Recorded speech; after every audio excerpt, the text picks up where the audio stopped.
Me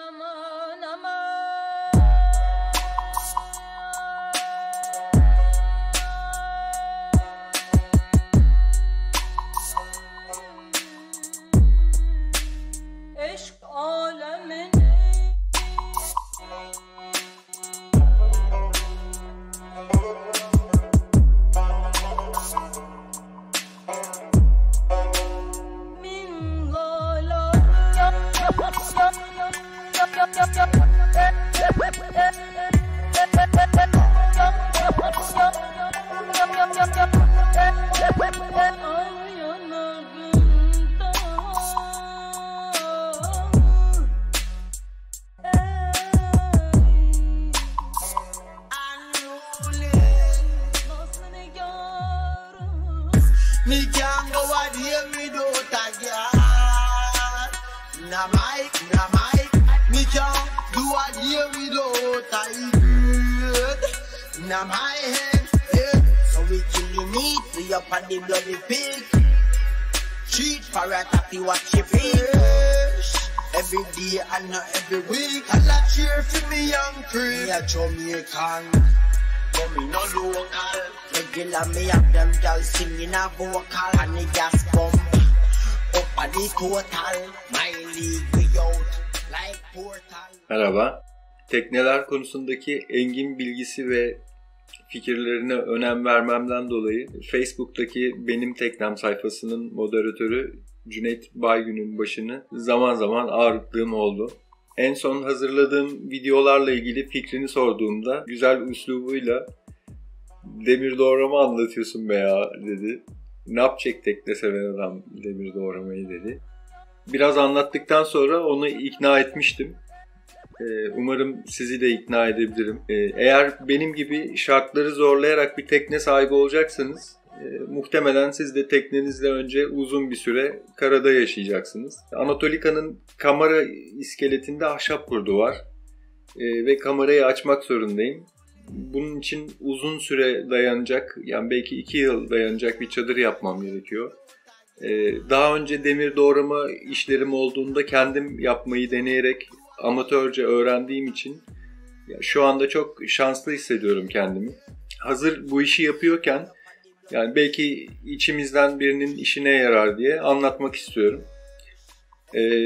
Bu hafta Anatolika'nın hikayesine devam etmeden önce kaynak makinesi ve kaynak yapmakla ilgili birkaç püf noktası anlatmak istiyordum ama bilgisayarla yaşadığım bir problem yüzünden hazırladığım bölümü kaybettim maalesef. Yani bu bölümü bu ikinci hazırlayışım. Kaynak yapımını anlattığım görüntüleri de bilgisayarda yer açmak için silmiştim. Elimde görüntü olmadığı için yani yenisini hazırlayıp daha fazla vakit kaybetmemek için bu işi bir dahaki haftaya bırakıyorum. Bu arada çadırın çatısını yapacağım eski sera demirlerinin işini bitirdim. Teknenin üzerinde çalışırken gereken 60-70 santimlik mesafeyi de katarak bu eğrilerin yeterli yükseklikte olmaları için ayaklarını uzatacağım demirlere hazırlamaya başladım. Ayrıca bu eğrileri birbirine bağlayacak demirleri de hazırlamam gerekiyor. Parçaları hazırlayacağım demirleri hurdadan aldım. Bayağı kötü durumda. Bu yüzden hazırlamak biraz uzun sürecek. Ben bunlarla uğraşırken size bir yandan teknenin hikayesini anlatmaya devam edeyim.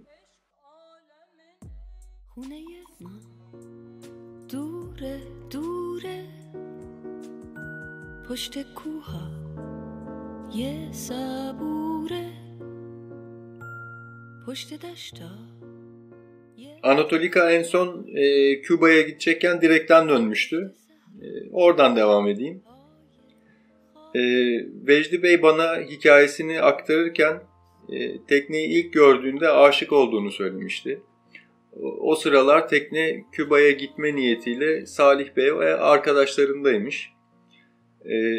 Tekneyi ilk gördüğünden kısa bir süre sonra Ayvalık liman içinde kayalıklara bindirdiği haberini almış ve nazarının değdiğini düşünerek çok üzülmüş Vecdi Bey. Çok naif biri. Zaten bir tekneye aşık olabilen birinden başka türlüsü beklenmez. Sonrasında kader ağlarını örmüş. Küba'ya gitmekten vazgeçen Salih Bey ve arkadaşları İstanbul'a dönmek için yol arıyorlarmış. Bir arkadaşları aracılığıyla Vecdi Bey'i bulmuşlar. Anatolika'ya karşı Vecdi Bey'in 74 model Peugeot'sunu alarak İstanbul'a dönmüşler.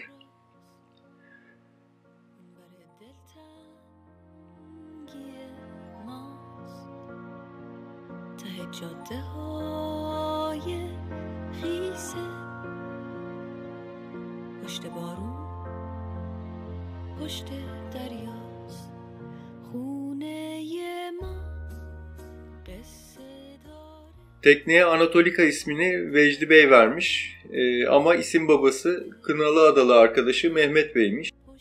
Tekneyi gördükten sonra ilk yaptığım şeylerden biri adını araştırmak olmuştu. Araştırma sonucu Korsikaca ve İtalyanca'da Anadolu anlamına geldiğini ve Anadolu'ya ait endemik bitkilerin, bazı böceklerin familya ismi olarak kullanıldığını öğrendim. Uzunca bir süre ilk inşa edildiği zamanki adı olan Amfor adına dönmekle Anatolika arasında kararsız kaldım. Ta ki Vecdi Bey Anatolika'nın bilmediğim anlamını söyleyene kadar.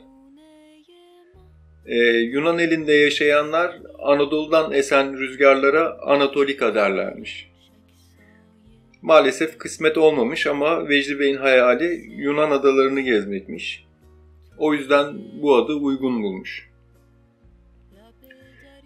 Kendi hayallerim için de bundan daha uygun bir isim bulabileceğimi düşünmüyorum. O yüzden Anatolika oldu.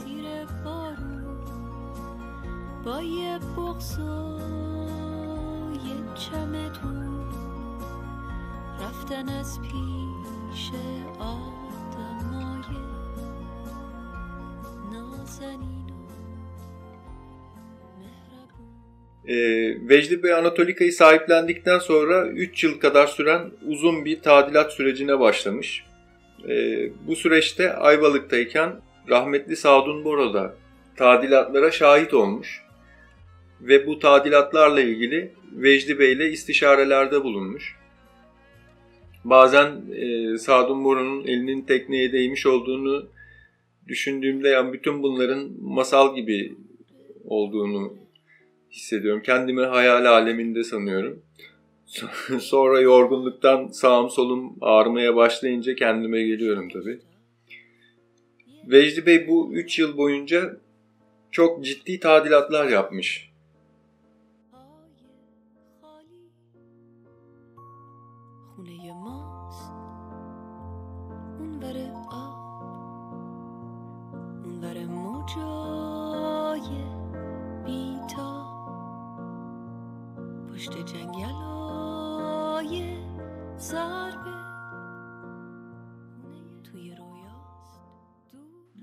Benim için en önemlisi mesela basma triz eğrilerinden zayıflamış olanlarının yanına lamine edilerek yeni eğriler eklenmiş.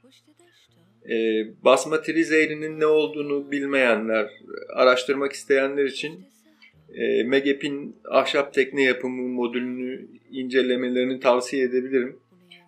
Linkini 2. bölümün video açıklamasında bulabilirler.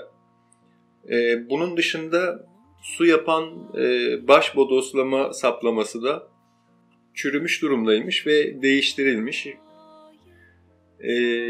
Teknenin kendinden kanallı harika bir ahşap lamine direği varmış. Direk 1,5 yıl boyunca Vecdi Bey'in bahçesindeymiş ve bu süre boyunca sürekli direk üzerinde çalışmış. Eksik lamine katlarını tamamlamış ve Meges'i üreten firmaya özel elastik bir macun yaptırarak bu macunla direği kaplamış. Maalesef bu direk birazdan anlatacağım talihsiz bir kaza sonucu kırılmış. Dut ağacından yapılan yekeyi de kendi elleriyle yapmış Vecdi Bey.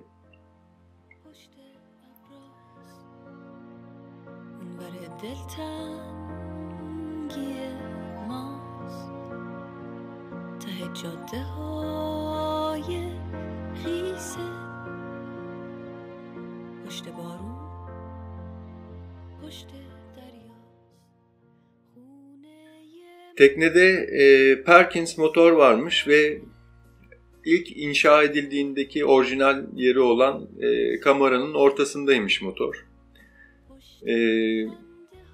Yani şu andaki haliyle düşünüyorum, çok zormuş muhtemelen o kameranın ortasında koca bir motorla orayı kullanmak. Motor şimdiki yerine, yani kamera giriş merdiveninin altına alınmış. Motorun ters tarafında bulunan kurt ağzına kayış ve kasnak sistemi yaparak seviyeyi korumuşlar. Ve şaftı hiç ellemeden motoru çalıştırmayı başarmışlar. Tekne bu haliyle 6,5 mil yapmış. Bunun dışında duş, tuvalet, başaltı kamerası, mutfak komple yeniden dizayn edilmiş ve yapılmış. Vecdi Bey teknenin dışında da çok iş yapmış, çok emek vermiş.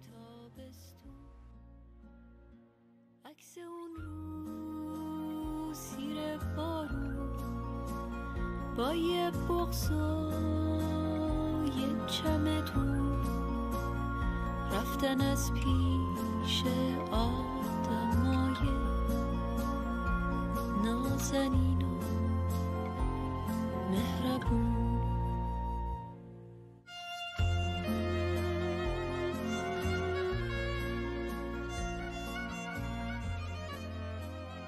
Dış sargıların birçoğu yenilenmiş.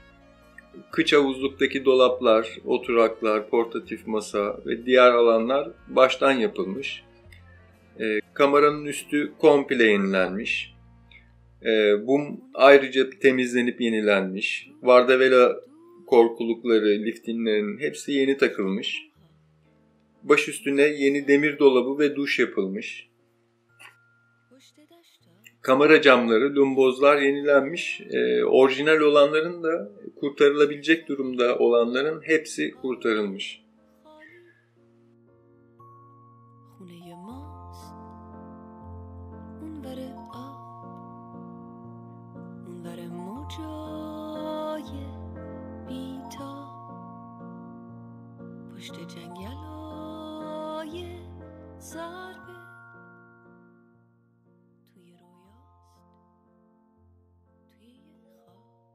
Anatolika kar kış demeden hep beklemiş.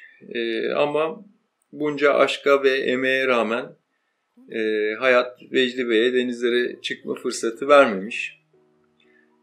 Ege adalarını gezme hayalini gerçekleştirememiş maalesef. Ve Vecdi Bey'in Ayvalık'ta olmadığı bir zamanda tekneyi karaya alırken maalesef kızaktan düşürmüşler. Ve o canım direği kırılmış. Bu Vecdi Bey için ölüm gibi olmuş. Anatolika'yı uzun yıllar karada tutmak zorunda kalmış. Her geçen gün biraz daha kötüye gidişini izlemek zorunda kalmış.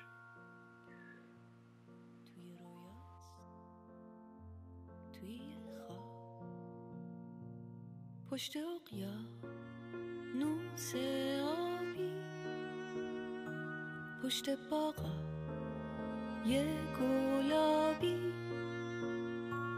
اونور باغای انگور پشت کندو های زنبور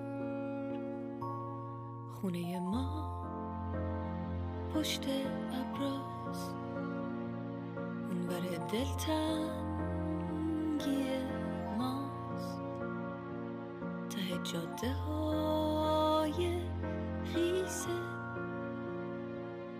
پشت بارون پشت دریاست خونه ما قصه داره آلبالو پسته داره.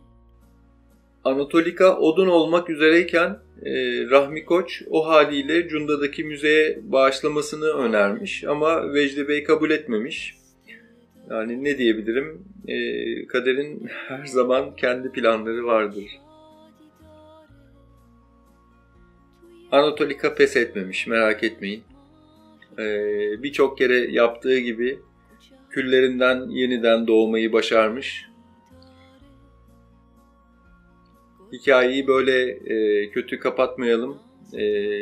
Hikayenin devamından bir iki tiyo fotoğraf vereyim size.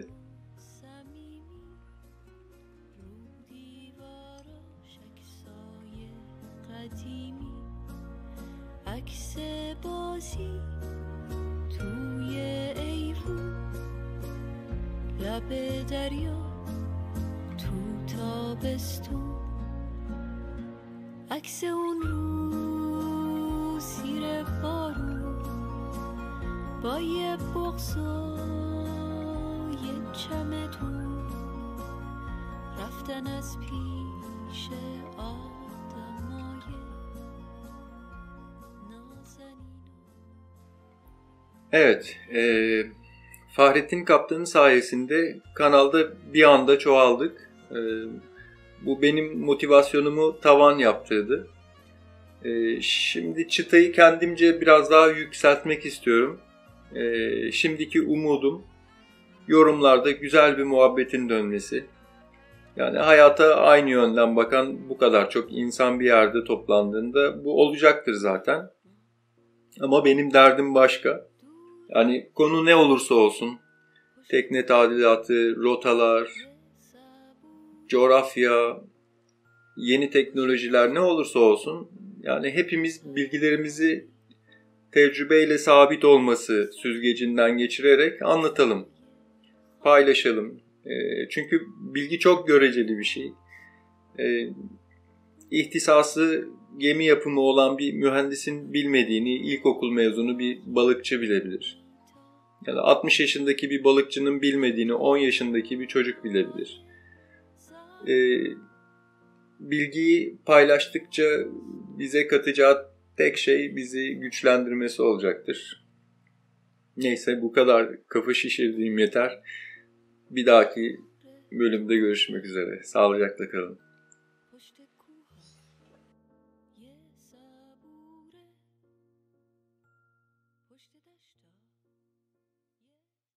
Man. Yeah.